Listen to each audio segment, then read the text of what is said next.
Hello there, and welcome back to War Thunder. So today for you I have something really interesting, and that is the heavy tank number 6, Japanese rank 3 battle rating 5.7 premium heavy tank. And there are two things that I want to point out here. First of all, I want to read you parts of the War Thunder Wiki article, which are fairly interesting. And then I want to explain to you the video title, which is named Feeding the Germans Their Own Medicine. So the gameplay gives it a little bit away. I mostly shoot at German cats, tigers and panthers, but I do not really discriminate other tanks as well and kill them whenever possible. So, heavy tank number 6, Japan, War Thunder Wiki. Description: the heavy tank number 6 is a premium gift rank 3 Japanese heavy tank with a battle rating of 5.7 in all game modes. It was introduced along with the initial Japanese ground forces tree in update 1.65 Way of the Samurai. The heavy tank number 6 was initially made available as a pre-order premium pack for the release of the Japanese tree and was discontinued after the 2019 summer sales. This Japanese vehicle performance-wise is identical to the German Tiger E, but its firepower selection is identical to the Tiger H1. Heavy tank number 6 is an early Tiger E featuring a late Tiger H1 turret on a mid-production Tiger E hull. It still lacks the 80mm turret ring protection and the improved turret top armor, otherwise it is identical to the Tiger E. Turret armor has been improved a bit. Large flat commander's cupola has been replaced by a much smaller angled variant. Gun mantlet is slightly more durable as well. There is now a small area of 100mm thick armor where it used to be the weakest part. Spare tracks now cover the entire lower plate. Lastly, heavy tank number 6 is powered by a slightly more powerful engine with 700 horsepower compared to the 600 horsepower of the German H1 variant. So it basically is the first part of the War Thunder Wiki article, and it's well written and I couldn't really word it differently. Now, why the title Feeding the Germans Their Own Medicine? Again, I kind of wanted to highlight that I'm fighting the German tanks, and since they are almost the same, especially the Tigers, and kind of similar in its overall role as the Panther, this is a much more equal fight, and yet I think I have a much easier time in the Japanese Tiger than I have in the German Tigers. And the reason for this is, well, obviously it's easy to say German teams are just plain bad. And obviously there is some truth to this, because I think, just like our dear Uncle Chingle says it very often, a lot of people start playing online games, such as Wall of Tanks, or in this case War Thunder, because of the famous tanks, such as the Tiger, the Panther, maybe the Sherman, whatever, and the war stories associated with it. And people that just start the game picking first the German tech tree are some of the least experienced ones. And obviously wearaboos that cannot accept that, you have to play the game. Then there is also the fact that we have a very similar kind of experience with allied teams in RRB, where the German teams are, at least at prop level, far superior, usually. And aside from either introductions of very powerful American or British planes, or whenever there is some sort of event, and the rules change a little bit on that. But again, there is another reason.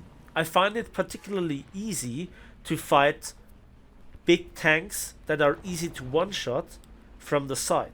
And I really want to highlight here what's currently going on the minimap. Look where the enemy tanks are. They don't know where to turn.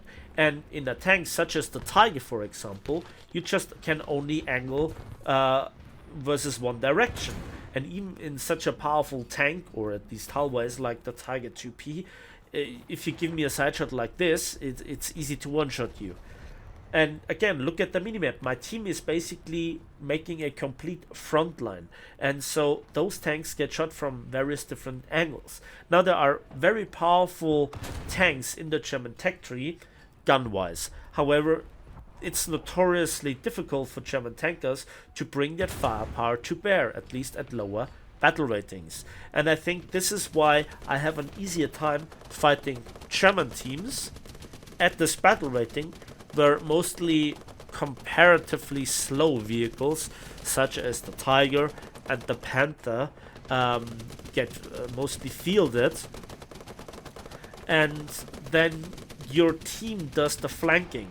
And yeah, there are also tanks such as the Jumbo that bounce shells 24/7 because of their hilariously powerful frontal armor, while they are blessed with 50 cals, 5-second reloads, and semi-working stabilizer. And only after, getting punished by a Panzer 470, they finally succumb.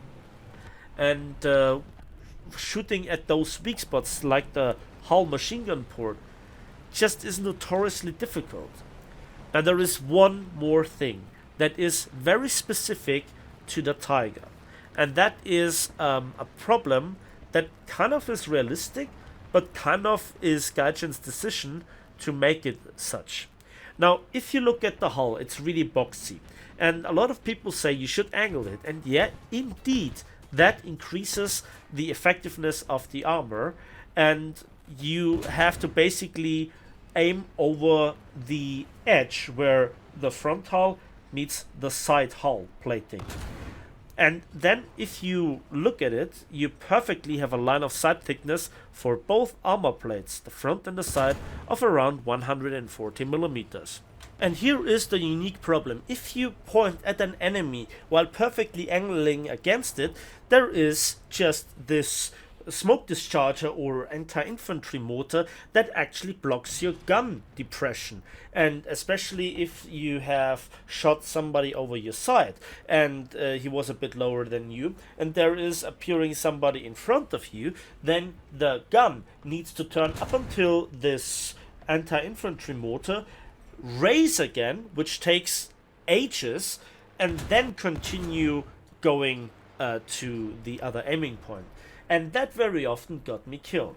Now, you see, here again, the tank is a little bit limited, and it really, really annoys me because it's that extra little bit of realism that absolutely is a problem, and not many other tanks have this issue. Another thing that I quickly want to talk about is that the Tiger in general is a perfect victim of power creep and feature creep.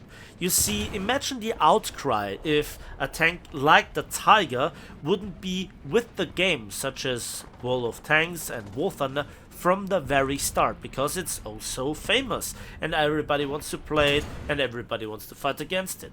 And that means that every new vehicle that comes into the game at around this bracket of battle rating or rank gets compared to the Tiger.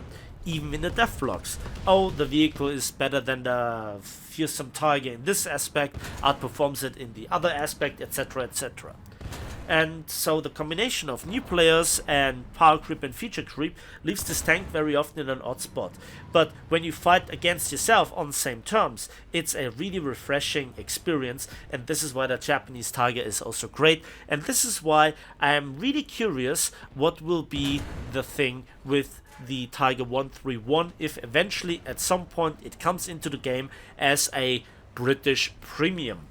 And that's basically everything that I have to say. Let me know in the comment section what you think about this, and as usual, please give the video a like if you did, subscribe if you want to see more. For you it's just a couple of clicks, for me it means the world. Share this video with your friends, clanmates, and whoever else you can annoy with such videos, and as usual, we will see each other on the waves, in the skies, and on the battlefields of War Thunder.